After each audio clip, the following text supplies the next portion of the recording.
Olá, meus irmãos, bom dia mais uma vez, sejam bem-vindos. Agora nós vamos, na nossa escola bíblica dominical, estudar um pouco mais sobre aquilo que nós chamamos de escatologia individual e escatologia universal ou escatologia geral, tá bom?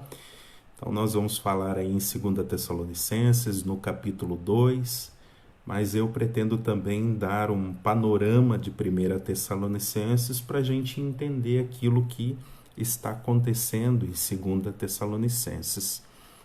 Havendo feito esse panorama, então, eu vou falar para vocês sobre alguns detalhes que vão preceder a vinda de nosso Senhor Jesus Cristo. O que é que estará acontecendo no mundo naquele momento em que nosso Senhor Jesus Cristo deve retornar, não é? Como é que vai estar a igreja naquele momento, não é? O que vai desencadear esta vinda? Então, estes são alguns detalhes que nós vamos tratar nessa exposição. E eu convido você a abrir seu coração e, nesse momento, ter aí esperança a partir da exposição da palavra de Deus. O próprio apóstolo Paulo nos diz em 1 Tessalonicenses que uma das formas de alimentar a esperança e consolar os nossos corações é através de pensarmos, meditarmos a respeito da ressurreição do corpo, da vinda do nosso Senhor, a escatologia. Então é sobre isso que nós vamos falar nessa manhã. E eu convido você a orar comigo nesse momento.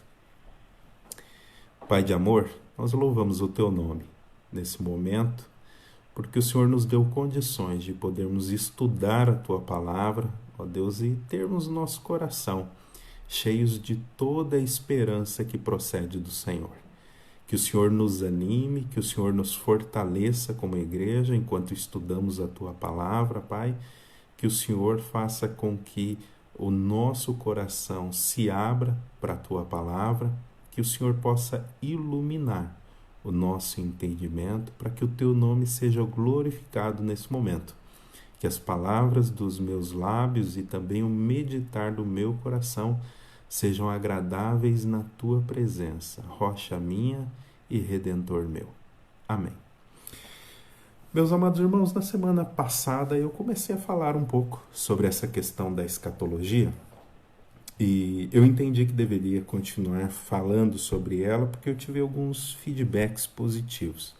Alguns irmãos me procuraram para falar a respeito da questão da escatologia e como isso estava mexendo com o coração deles, e um deles até decidiu escrever sobre o livro de Apocalipse, algumas impressões que ele tinha da escatologia naquele livro específico. Eu também entendo que através do estudo da escatologia, a ressurreição do corpo, ela fortalece a igreja, ela traz esperança, ânimo para a igreja nesse momento. E por isso eu entendi que deveria continuar falando com vocês a respeito da escatologia. É um tema que eu gosto bastante, ainda junto da teologia bíblica do Antigo e do Novo Testamento. A escatologia é alguma coisa que tem atraído bastante a minha atenção durante bastante tempo. Então eu quero compartilhar com vocês nesse momento a respeito de alguns detalhes que envolvem o retorno de nosso Senhor Jesus Cristo, a sua segunda vinda. Eu quero começar relembrando com vocês e agora ampliando em detalhes algumas coisas que nós vimos em 1 Tessalonicenses, tá bom? A preocupação principal do apóstolo Paulo, quando ele escreve aos Tessalonicenses, quer na primeira carta, quer na segunda carta, é com o fim de todas as coisas. Esta é a preocupação do apóstolo Paulo, a consumação da obra redentora de Cristo.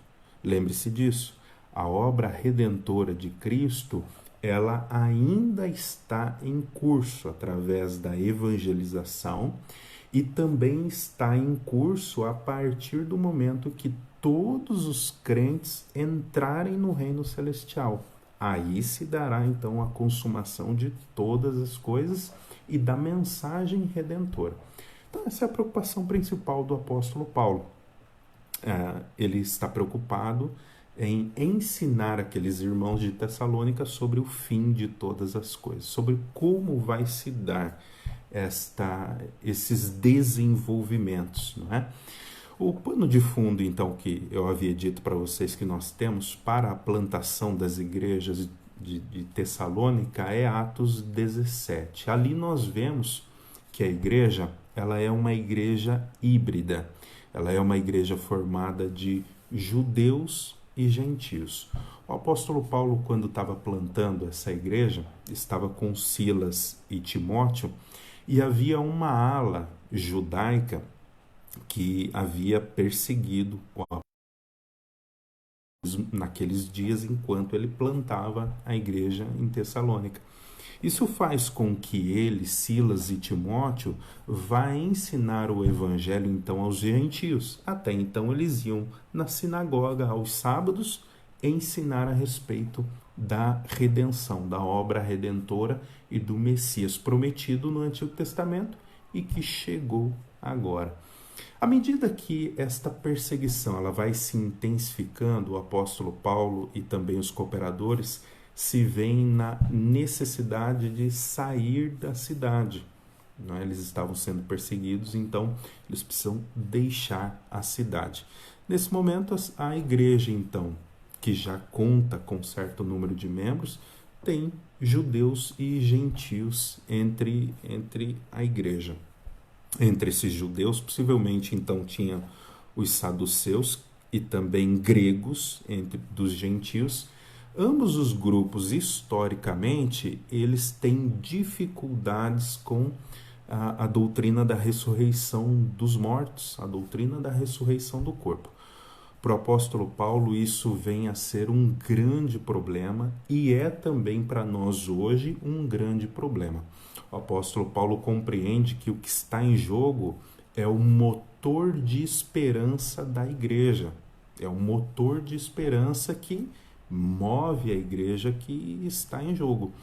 Porque se a igreja tem dúvidas a respeito da sua ressurreição, da ressurreição do seu corpo, ela tem dúvidas também em relação à ressurreição de nosso Senhor Jesus Cristo.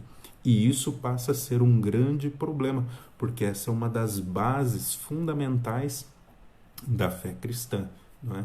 Então o apóstolo Paulo vê a necessidade de tratar esse problema com a igreja nesta primeira carta, então, ensinando a respeito de como vai se dar a ressurreição do corpo, dos mortos e também o arrebatamento daqueles que estivessem vivos.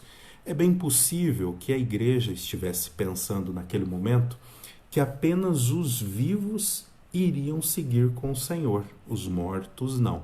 E isso estaria deixando a igreja um tanto entristecida.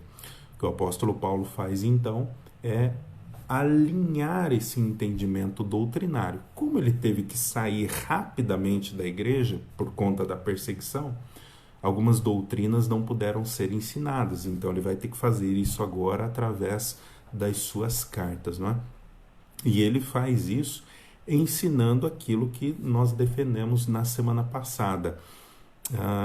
Não haverá um grupo nem de vivos, nem de mortos que vão preceder, que vão chegar adiante uns dos outros na presença do Senhor Jesus quando ele retornar. E a nossa fala, ela é porque a igreja não está dividida diante dos olhos do Senhor. Não vai chegar meia noiva na presença do Senhor.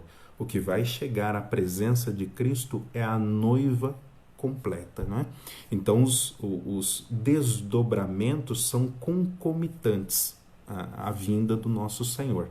Tanto ressurreição de mortos, né, e a sua ida para estar com o Senhor nos ares, quanto o arrebatamento daqueles que estão vivos. Isso deve acontecer concomitantemente, né? E esse encontro, então, deve acontecer de uma forma única. Então, o que está em jogo para o apóstolo é a continuidade do ensino desta doutrina, para estes irmãos de Tessalônica, porquanto a ressurreição do corpo, que eles têm dúvida, está em jogo. E se a gente sonda, então, mais profundamente, eles vão ter dúvidas quanto à ressurreição do corpo de nosso Senhor Jesus Cristo, a sua glorificação e a sua vinda. Paulo, então, precisa escrever sobre isso e lhes ensinar. Quando o apóstolo Paulo faz isso, então, ele gera aquilo que nós conhecemos como 1 Tessalonicenses. Há uma carta anterior a essa, mas, mais especificamente, 1 Tessalonicenses é esta resposta do apóstolo aos de Tessalônica. O apóstolo Paulo envia esta carta aos nossos irmãos de Tessalônica, a igreja de Tessalônica, e eles têm muitas dúvidas, não é? Como nós hoje. Existem muitas coisas que a Escritura não responde para nós. Ela é suficiente, ela é plena, ela é inspirada por Deus, mas existem alguns pontos que ela deixa em aberto e ela não nos responde. Nós só vamos saber disso na eternidade, não é? O mesmo acontece com esses irmãos em Tessalônica. Paulo envia para eles a carta explicando aquilo que eles tinham de dúvidas, e mais dúvidas são geradas no coração desses irmãos por conta da primeira carta. Esta é uma das possibilidades que vão gerar a segunda carta que nós temos aqui agora. Esses irmãos, eles não têm as suas dúvidas completamente sanadas.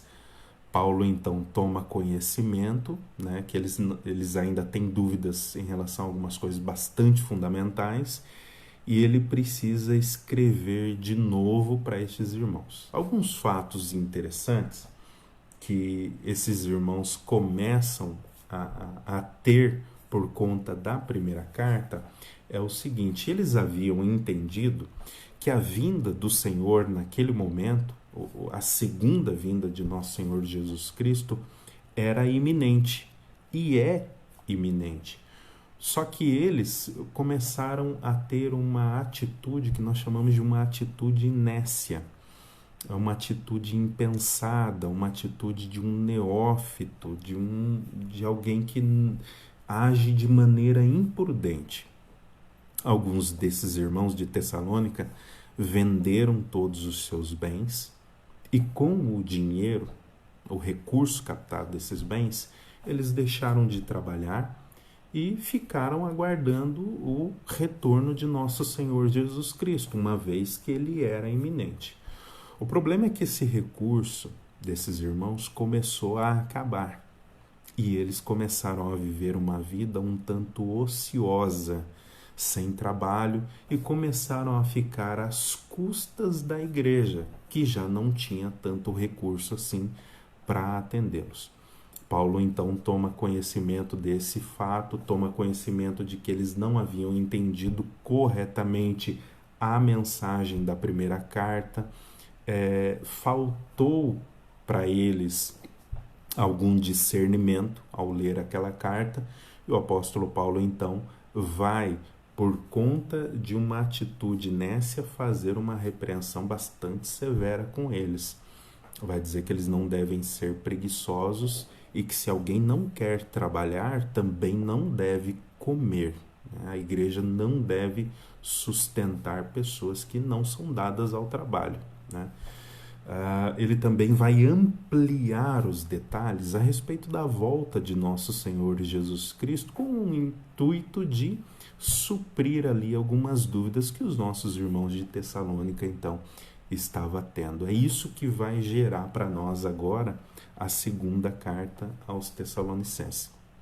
A vinda de nosso Senhor Jesus Cristo, conforme foi relatada na primeira carta, né, ela vai acontecer, mas para que ela aconteça é necessário que alguns eventos marquem esta vinda.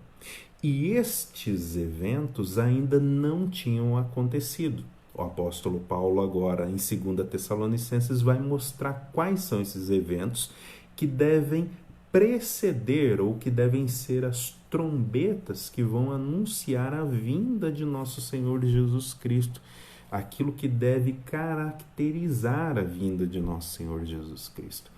Então, quando ele faz isso, ele envia uma mensagem muito interessante para a igreja.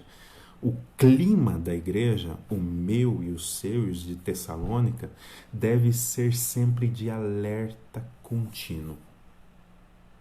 Como é que nós devemos aguardar nosso Senhor Jesus Cristo? Prontos, preparados, continuamente em alerta. Isso deve nos levar a uma vida de vigilância contínua, todos os dias, pois assim como a promessa da chegada do Messias que foi feito no Antigo Testamento foi cumprida, a promessa da segunda vinda que foi feita também será cumprida. Então Deus espera de nós uma vida de contínua vigilância, uma vida de contínuo alerta. Agora, o apóstolo Paulo, então, em 2 Tessalonicenses, que é onde nós estamos, vai tratar de alguns detalhes que devem, então, preceder a vinda de nosso Senhor Jesus Cristo. E esses detalhes, eu quero tratar deles mais especificamente no capítulo 2 de 2 Tessalonicenses, quando nós lemos assim, preste atenção. Irmãos, no que diz respeito à vinda de nosso Senhor Jesus Cristo e à nossa reunião com Ele, nós vos exortamos a que não vos demovais da vossa mente com facilidade, nem vos perturbeis, quer por espírito, quer por palavra, quer por epístola, como se procedesse de nós, supondo tenha chegado o dia do Senhor.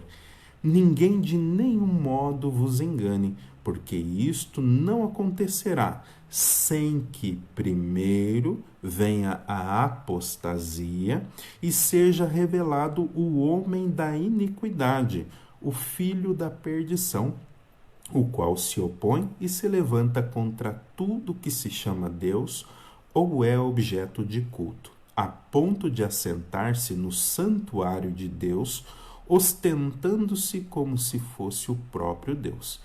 Não vos recordais de que ainda convosco eu costumava dizer estas coisas? E agora sabeis o que o detém para que ele seja revelado somente em ocasião própria. Agora, aqui em 2 Tessalonicenses, no capítulo 2, o apóstolo Paulo passa então a dar para estes irmãos aquilo que seria os precedentes, aquilo que vai anteceder a vinda de nosso Senhor Jesus Cristo. Mas antes de tratar desses pontos que vão preceder a vinda de nosso Senhor Jesus Cristo, nosso apóstolo amado diz que estes irmãos não devem nutrir em si mesmos um espírito de medo, um espírito de ansiedade, um espírito de angústia. Eles devem viver esperando, aguardando a vinda de nosso Senhor Jesus Cristo, mas com o espírito correto. Não adianta, amados irmãos, a teologia, né, da escatologia, o princípio fundamental dela é gerar para nós esperança, né? À medida que esta escatologia não gera em nós esperança, ela não cumpriu o seu papel. Então, eu tenho escatologia na Sagrada Escritura para ter também esperança, para ter ânimo. É por isso que Deus manteve a escatologia registrada aqui, a consumação, o fim de todas as coisas. Estes irmãos, então, estavam aguardando a vinda de nosso Senhor Jesus Cristo, mas não com o espírito correto. Havia um espírito de medo, havia possivelmente um espírito de frustração, de ansiedade. Eles estavam também aflitos por conta da vinda do nosso Senhor e também da perseguição. Lembra que eu falei que o apóstolo Paulo precisou sair de Tessalônica junto com Silas e Timóteo porque uma ala judaica estava perseguindo Silas, Timóteo e também Paulo, então eles tiveram que sair da cidade. Esta perseguição vai se intensificando e começa agora a se dar contra os crentes da igreja de Tessalônica. É bem possível que esta perseguição também estava colocando aflição no coração deles, somado à vinda de nosso Senhor Jesus Cristo. É por isso que o apóstolo Paulo vai dizer para eles, nestes primeiros 3, 4 versos do capítulo 2, para que eles, a nossa reunião com ele, nós vos exortamos que não vos demovais da vossa mente com facilidade, nem vos perturbeis. Olha a palavra que ele utiliza aqui, nem vos perturbeis, quer por espírito, quer por palavra, quer por epístola, como se procedesse de nós, supondo que tenha chegado o dia do Senhor. Aquela perseguição que eles estavam sofrendo em Tessalônica, para eles, era o anúncio do dia do Senhor. Joel, se você puder depois, leia um pouco o livro de Joel, e você vai perceber que Joel fala do dia do Senhor. É um dia em que o Senhor tomará vingança contra os seus inimigos. Os Salmos também tratam muito disso. E Deus será severo contra os seus inimigos. Estes irmãos de Tessalônica pensavam então que o dia do Senhor já tinha chegado por conta da perseguição que eles estavam sofrendo. E agora era necessário a vinda repentina já de nosso Senhor Jesus Cristo. Por isso eles vendem os seus bens e, de posse de algum recurso, começa a viver de forma ociosa, apenas aguardando a vinda de nosso Senhor Jesus Cristo. O apóstolo Paulo vai repreendê-los então e vai dizer que não é dessa maneira. Nós devemos continuar vivendo aguardando a vinda de nosso Senhor Jesus Cristo. Devemos continuar trabalhando, devemos continuar vivendo como crentes enquanto aguardamos a vinda do Senhor. Pense que há um centro na nossa vida e todas as demais coisas estão gravitando ao redor deste centro. Este centro é nosso Senhor Jesus Cristo e a sua vinda. E todas as demais coisas da nossa vida precisam estar gravitando ao redor deste centro, não é? Aguardando que este centro, então, irrompa, que este centro venha a aparecer. É isso que o apóstolo Paulo está instruindo. Existe a possibilidade também de que, além daquela primeira epístola ter gerado nos irmãos de Tessalônica dúvidas, alguns líderes judaizantes, alguns mestres judaizantes tenham escrito cartas pseudônimas em nome do apóstolo Paulo e tenha suscitado na igreja mais dúvidas ainda do que a primeira carta já tinha gerado.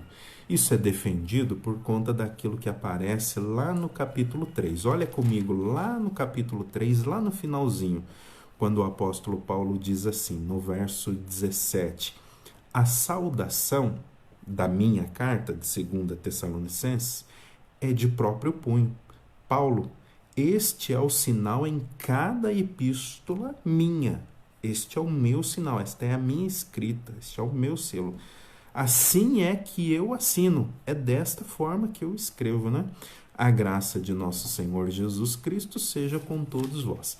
Então, não bastasse dúvidas em relação à primeira carta que ele havia escrito, novas dúvidas haviam suscitado ainda na igreja a partir de alguém escrevendo em nome de Paulo. E Paulo precisa corrigir, então, de vez esses problemas e instruir a igreja de Tessalônica nessa doutrina da escatologia, da ressurreição do corpo, da vinda de nosso Senhor Jesus Cristo. Então, nos versos de 1 a 3, ele vai fazer isso que eu acabei de lhes dizer. Eles devem aguardar nosso Senhor Jesus Cristo com o espírito correto. Não adianta viver a vida cristã com um espírito errado, né? Transtornado. Não resolve. Não é esse o espírito que nosso Senhor Jesus quer nos encontrar quando voltar. Não é verdade? Os versos, então, 3 em diante, o apóstolo Paulo começa a tratar e já entrar nessa questão daquilo que vai preceder a vinda de nosso Senhor Jesus Cristo. E são duas coisas principais. Primeiro, você vai notar que ele fala de uma apostasia. Nós vamos estudar sobre isso agora aqui também. E ele vai tratar a respeito de um homem da iniquidade, o anticristo, o filho da perdição. Então são estas duas coisas em específico que o apóstolo Paulo trata, que devem acontecer como sinalizadores, como marcos da volta de nosso Senhor Jesus Cristo. Perceba nos versos 3 em diante ele falando sobre isso. Ninguém de nenhum modo vos engane, porque isto não acontecerá, isto o quê? A volta de nosso Senhor Jesus Cristo e a nossa reunião com Ele. Isso não deve acontecer sem que primeiro venha a apostasia e seja revelado o homem da iniquidade, o filho da perdição, o qual se opõe e se levanta contra tudo que se chama Deus ou que é objeto de culto, a ponto de assentar-se no santuário de Deus, ostentando-se como se fosse o próprio Deus. Não vos recordais de que ainda convosco eu costumava ensinar a vocês estas coisas? E agora sabeis o que o detém, para que ele seja revelado somente em ocasião própria. Pois bem, agora o apóstolo Paulo começa a mostrar para a igreja que a vinda do Senhor Jesus ela é iminente e que a igreja deve estar em alerta contínuo. É verdade. Porém, existem alguns marcos, alguns sinalizadores desta vinda do nosso Senhor. E dois marcos principais que ele trata aqui é a apostasia e o filho da perdição, aquilo que nós conhecemos como o anticristo. Em relação à apostasia, não é a primeira vez que o apóstolo Paulo escreve sobre uma apostasia no final dos tempos, não é? E eu quero ler com você a respeito disso. Essa palavrinha apostasia, ela tem a ver com dar as costas e seguir na direção contrária. Ela é uma palavra que, quando ela é criada, ela possivelmente foi utilizada no meio militar para indicar um soldado que, diante do seu comandante, ele, de forma desrespeitosa, ele dá as costas para o comandante e segue na direção contrária, sem uma ordem específica do seu comandante. É nessa direção que vai a palavrinha apostasia. Alguém, um grupo grande, que vai atrair a atenção, que vai dar as costas, neste caso específico, para Deus. Algum acontecimento será gerado pelo anticristo, que dará início a uma apostasia global, a um número muito grande de pessoas que vão dar as costas para Deus e seguirão então numa direção contrária. Talvez este acontecimento nem seja uma perseguição. É bem possível que nem seja uma perseguição, como o era entre os crentes, por exemplo, na carta aos Hebreus, entre os da carta de Tessalônica, 1 Tessalonicenses, 2 Tessalonicenses, talvez nem seja uma perseguição. O apóstolo Paulo não fala pela primeira vez a respeito dessa apostasia. Ele, em algumas outras cartas, ele já tinha falado a este respeito. E eu quero ler com você a respeito dessa apostasia, especialmente na segunda carta do apóstolo Paulo a Timóteo. Vou pedir que você vá comigo a 2 Timóteo.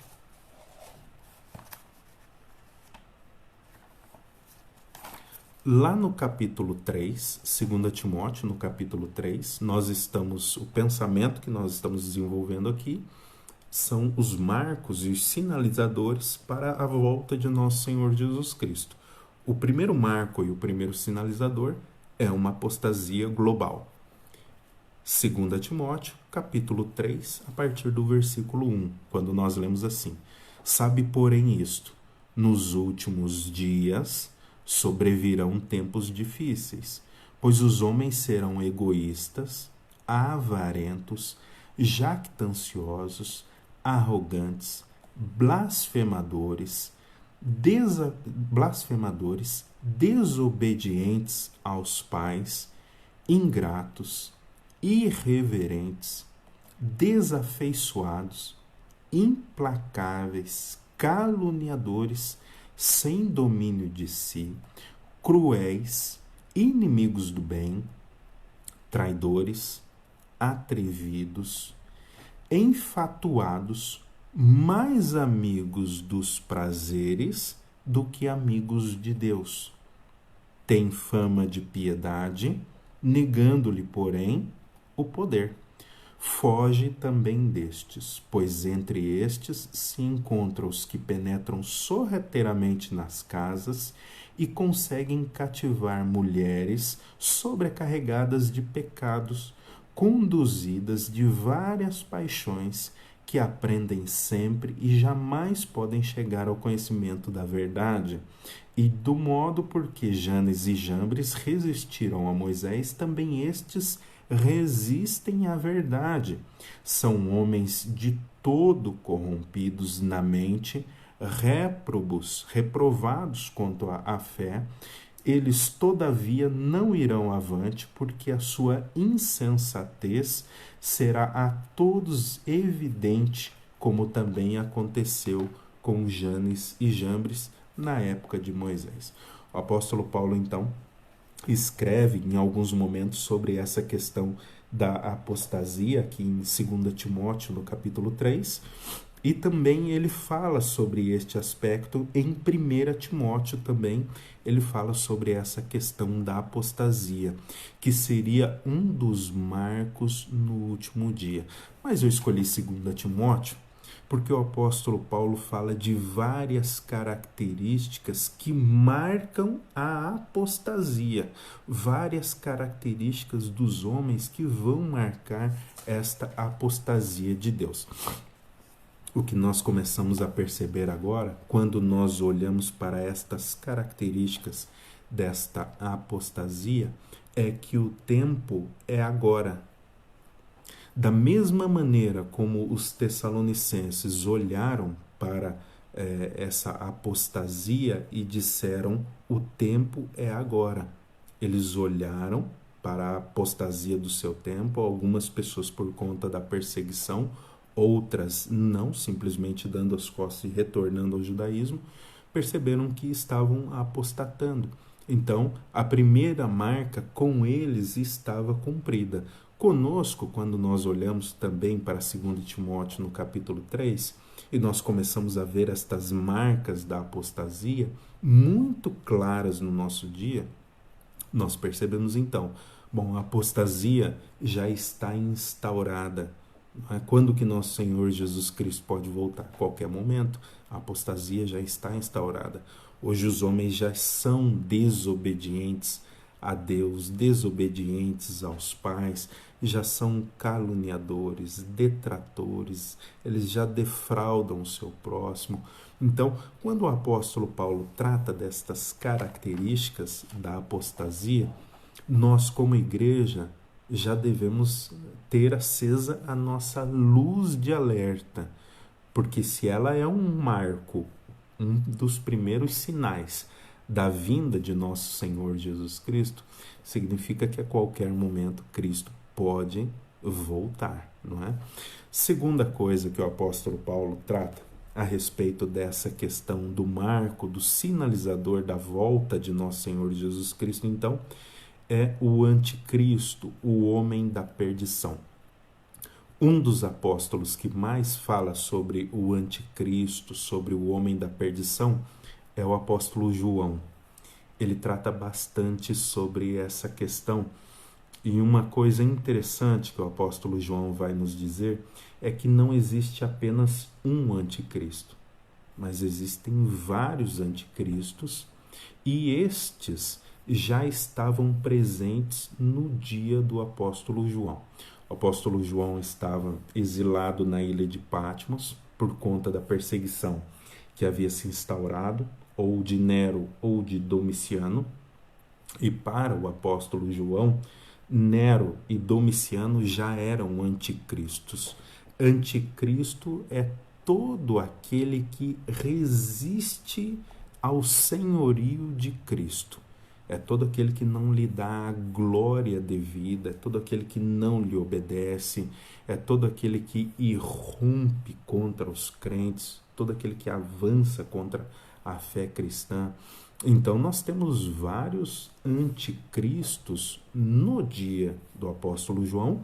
Nero, que queimou e matou muitos crentes, não é? Domiciano também matou muitos crentes, eram anticristos. No nosso dia, nós temos muitos anticristos. Muitas pessoas dizem, pastor, o Papa é anticristo. Não é essa a perspectiva que está sendo comunicada pelo texto, né? Anticristo é todo aquele que resiste ao senhorio de Cristo, é todo aquele que não reconhece o senhorio de Cristo, também através da igreja, todo aquele que se lança contra a igreja. Nesse caso, mais especificamente, por exemplo, nós podemos ver o Império da China como um império anticristão. Percebe? Por quê? Porque naquele país já não pode mais entrar a Bíblia, não pode haver cultos, as igrejas estão sendo destruídas. Então esta é uma marca característica a partir da Sagrada Escritura de um anticristo, entende? Você pega, por exemplo, além da China, pega a Coreia do Norte, não pode entrar a Bíblia, não pode ter templos onde Deus seja cultuado. O único Deus que é cultuado tanto na China quanto na Coreia do Norte é o Estado. Na Coreia do Norte, mais especificamente, Kim Jong-un se colocou como um deus para aquele povo, se colocou como uma divindade. Então, dentro da teologia bíblica, mais especificamente, estes governos são governados por pessoas anticristos, anticristãs. Por trás delas há um poder violento, um poder maligno, violento, conduzindo eles nesta direção. O anticristo, então, traz consigo estas características, uma resistência aberta a Cristo e à igreja, ao avanço do evangelho. O apóstolo João fala sobre isso mais especificamente lá em 1 João, e eu quero que você abra lá comigo para a gente ler um pouquinho sobre isso. 1 João,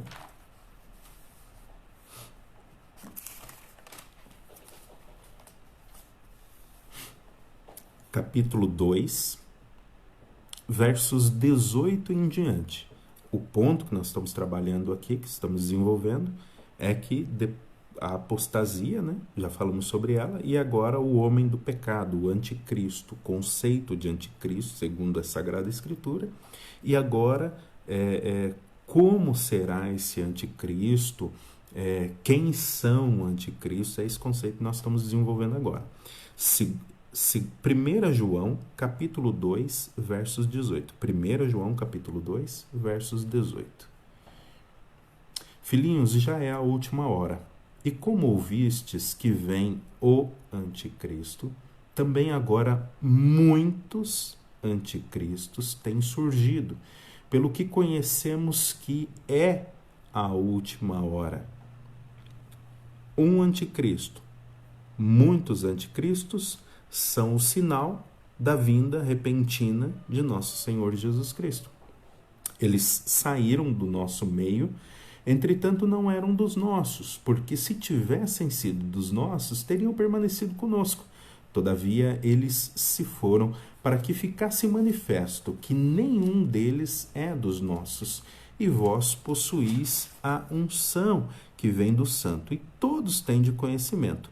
Não vos escrevi porque não saibais a verdade, antes porque a sabeis, e porque mentira alguma jamais procede da verdade. Quem é o mentiroso, senão aquele que nega que Jesus é o Cristo, que nega que Jesus é o Messias, que nega que Jesus é a promessa do Antigo Testamento. Este é o anticristo, o que nega o Pai e o Filho. Todo aquele que nega o Filho, esse não tem o Pai. Aquele que confessa o Filho tem igualmente o Pai. Permaneça em vós o que ouvistes desde o princípio. Se em vós permanecer o que desde o princípio ouvistes, também permanecereis vós no Filho e no Pai. E esta é a promessa que ele mesmo nos fez, a vida eterna. Isto que vos acabo de escrever é acerca dos que vos procuram enganar. Como nós podemos perceber, então, a partir das palavras do apóstolo João, não apenas essas, mas o apóstolo João fala bastante sobre essa questão do anticristo, sobre o filho da perdição, sobre o filho das trevas, o filho da resistência. Este anticristo, segundo a teologia bíblica do Novo Testamento, ele é alguém que vem com a eficácia, com o poder de Satanás. Então pense o seguinte, dentro da Sagrada Escritura, nós temos um Messias, nós temos uma promessa, nosso Senhor Jesus Cristo.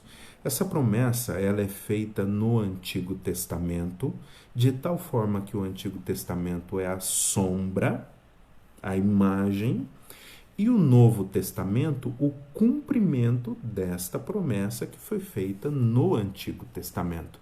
Então, nós temos a promessa e o cumprimento dessa promessa.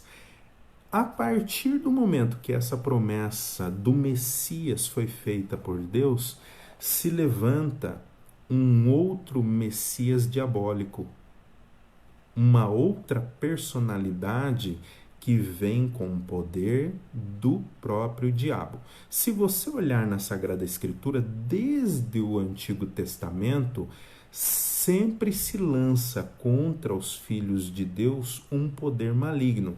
Lembra de Abel? Caim é este representante, é este anticristo que se lança para acabar com a semente de Cristo.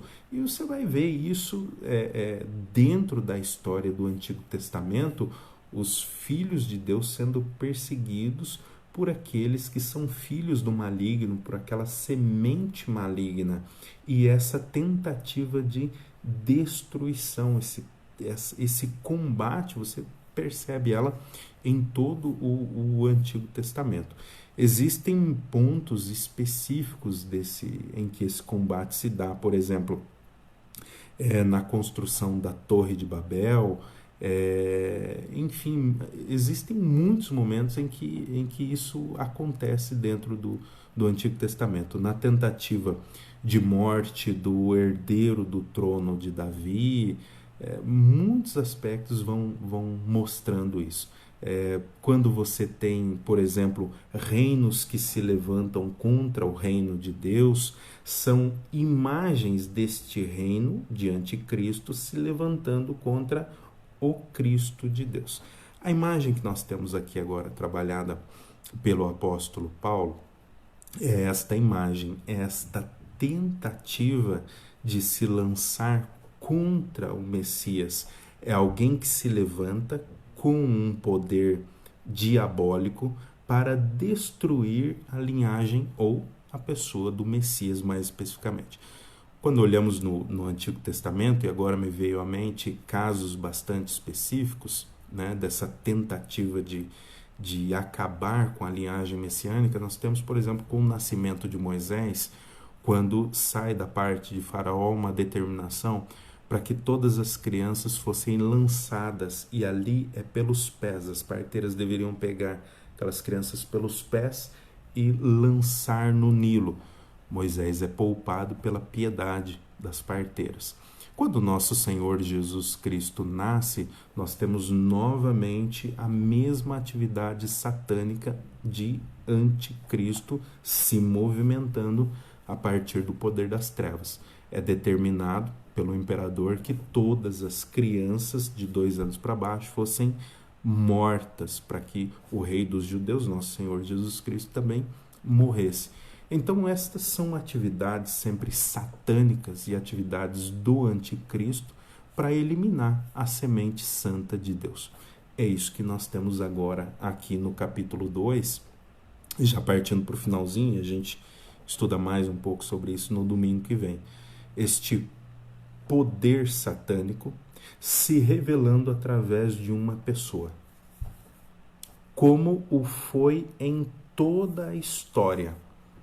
Quando alguém, um judeu de Tessalônica, a igreja era híbrida, lembre-se que eu falei isso, ele ouve estas palavras do apóstolo Paulo, isso significa que a vinda do Senhor também é iminente, porque já há características de apostasia no meio deles, no meio da igreja, e já há também características de pessoas que são anticristo antes da fundação, antes da fundação da igreja do Novo Testamento. Pessoas no Antigo Testamento já tinham um comportamento de um anticristo, de alguém que era um anti-fé, anti-povo de Deus, anti-Deus, não é? Então, a mensagem do apóstolo Paulo, então, carrega essas três marcas. Primeiro, quando se trata da volta de nosso Senhor Jesus Cristo, nós devemos esperar a sua volta com o espírito correto. Essa é a primeira coisa. Não adianta aguardar esta volta como se fosse um ímpio, sem esperança, sem ter o coração cheio de alegria por conta da volta do Senhor, por conta da ressurreição do corpo. O espírito correto é necessário enquanto se aguarda a vinda do Senhor. Uma vida correta também é necessária. Segunda coisa, essa vinda do Senhor, ela tem dois marcos principais, pelo menos dentro da teologia do apóstolo Paulo. Primeiro marco, primeiro sinalizador, primeira trombeta tocando é a apostasia. Um grupo enorme de pessoas dando as costas para a fé. Quando nós olhamos para judeus na dispersão, e quantos deles deram as costas para a fé depois de havê-la professado, é bem possível que os de Tessalônica já estivessem vendo este sinal de apostasia. Quando olhamos para o Antigo Testamento e quantos do povo de Deus deram as costas para Deus, o maior número é formado pelo Reino do Norte, de 10 tribos. Nunca voltaram do cativeiro assírio. Então, se eles olham já para o Antigo Testamento, o sinal da apostasia é claro. Há muitas pessoas que já estão dando as costas para Deus. Então, o apóstolo Paulo pergunta, quando é a vinda de Cristo? Iminente. Terceira coisa, terceiro marco, então, segundo marco da vinda, sinalizador, trombeta da vinda de nosso Senhor Jesus Cristo, é a ação de anticristo no mundo. Obviamente haverá um dentre estes tantos que será com o poder e a eficácia do próprio diabo.